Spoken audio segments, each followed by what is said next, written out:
ముందుగా నాకు ధ్యానాన్ని, జ్ఞానాన్ని నేర్పించినటువంటి బ్రహ్మర్షి సుభాష్ పత్రి సార్కు ధన్యవాదాలు, నా కృతజ్ఞతలు. నేను ధ్యానంలోకి 2018లో వచ్చాను. 2018లో నేను ధ్యానంలోకి వచ్చి నా ఫస్ట్ అసలు నేను ఇంతకుముందు ధ్యానంలోకి రాకముందు అసలు ఈ జన్మెందుకు అని నేను బాధపడేదాన్ని. ధ్యానంలోకి వచ్చినాక నాకు ఎంతో ఆనందం పొందినాను. ఈ ధ్యానం అనేది మనకు ఎవరికైనా ప్రతి ఒక్కరికి ధ్యానం అవసరం. ఈ ధ్యానం చేయడం వల్ల నేను ఆనందాన్ని పొందిన. ఈ ఆనందాన్ని ప్రతి ఒక్కరికి పంచాలని నా ఆశ బాగున్నది, మస్తు వంచిన. కానీ కొన్ని రోజులకు తర్వాత ఈ పిఎంసి ఛానల్ స్టార్ట్ అయింది. 2018లో స్టార్ట్ అయింది.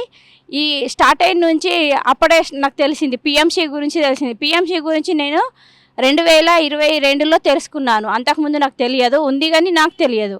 నేను పిఎంసి ఛానల్లో అంబాసిడర్గా జాయిన్ అయ్యాను.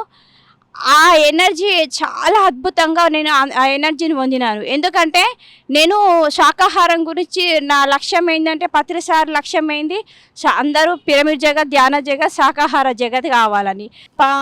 ఎందుకంటే ఎంతో గొప్పదైన ఈ పిఎంసి ఛానల్ పత్రిసారు అంత విజువలైజేషన్ చేసి ఆయన ముందుగా చెప్పిండు, ఈ ఛానల్ కావాలని చెప్పిండు. కాబట్టి ఇది జరగాలని, కాబట్టి జరిగింది. కాబట్టి మనం అందరం ప్రతి ఒక్క పిరమిడ్ మాస్టరు, ప్రతి ఒక్క ధ్యాని పిఎంసికి సపోర్ట్ చేయాలి. పిఎంసి సపోర్ట్ చేస్తేనే ఈ ప్రపంచం అంతా ధ్యాన జగత్, శాకాహార జగత్తు, పిరమిడ్ జగత్తు అవుతుంది. కాబట్టి మనం ఒక విలేజ్కి వెళ్ళి చెప్పగలుగుతాం, జిల్లాకి వెళ్ళి చెప్పగలుగుతాం, కానీ దేశ విదేశాలకు వెళ్ళాలి అంటే పిఎంసి కావాలి.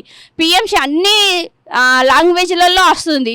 ఆ లాంగ్వేజ్లలో రావాలి అంటే మనందరి సపోర్ట్ కావాలి. పిరమిడ్ మాస్టర్లు, ధ్యానుల మాస్టర్ అందరి సపోర్ట్ ఉంటేనే ఈ పిఎంసి యథావిధిగా నడుస్తూ ఉంటుంది, గ్లోబల్ లాగా వెళ్తుంది. కాబట్టి మాస్టర్స్ మనం అందరము పిఎంసికి సపోర్ట్ చేస్తాం. అలాగే నాకు ఈ అవకాశాన్ని ఇచ్చిన పిఎంసికి నా హృదయపూర్వకంగా కృతజ్ఞతలు. Thank you.